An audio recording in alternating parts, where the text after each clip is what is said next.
ရှေးပညာရှိကြီးတွေဆုံးမခဲ့မှုတဲ့စကားတစ်ခုကိုတတိယမိတဲ့ပညာဆိုတာစာအုပ်စာပေတွေထဲမှာပဲကိန်းအောင်နေတာမဟုတ်ပါဘူးတဲ့အင်မတန်မှန်ကန်တဲ့စကားပါပဲတကယ်တော့ဒီလောကကြီးတစ်ခုလုံးဟာအင်မတန်ကြီးမားကျယ်ပြန့်တဲ့စာကြည့်တိုက်ကြီးတစ်ခုပါပဲအဲ့ဒီစာကြည့်တိုက်ကြီးထဲမှာလူတိုင်းအရာတိုင်းဟာဖတ်ရှုလေ့လာစရာစာအုပ်တွေကြီးပါပဲ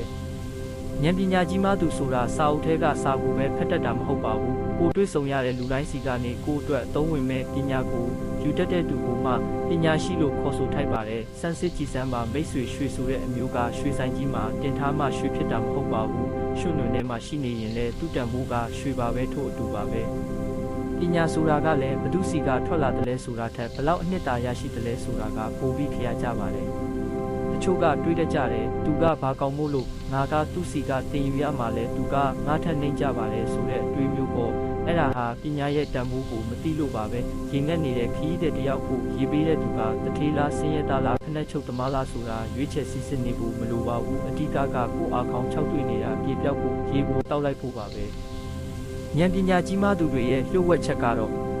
သူတို့ဟာလူမိုက်ကိုမြင်ရင်ငါဒီလိုမမိုက်မိအောင်ဘလို့နေရမလဲလို့သင်ခန်းစာယူတဲ့ကလေးငယ်လေးတွေကိုမြင်ရင်သူတို့လိုရိုးသားမှုမျိုးငါမှရှိရလားလို့ပြန်ဆန်းစစ်တဲ့အောင်မြင်သူတွေကိုတွေ့ရင်လည်းသူတို့ရဲ့ဝီရိယကိုငါအတူယူမယ်ဆိုပြီးစိတ်နှလုံးကိုနှိမ်ချပြီးသင်ယူတတ်ကြတယ်အဲ့ဒီလိုလူတိုင်းစီကအကောင်းတွေကိုနှိုက်ယူတတ်လို့လဲသူတို့ကပညာရှိတွေဖြစ်လာကြတာပါ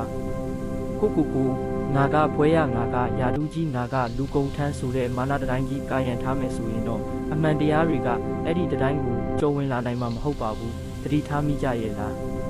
ပါဇက်ဖွင့်ထားရင်ကိုတိတာကိုပဲပြန်ကြားရမယ်နားကိုဖွင့်ထားမှသူတစ်ပါးတိတာတွေပါကိုစီစည်းဝင်လာမှာဖြစ်ပါတယ်ဒါကြောင့်တကယ်ဉာဏ်ရှိတဲ့သူကတော့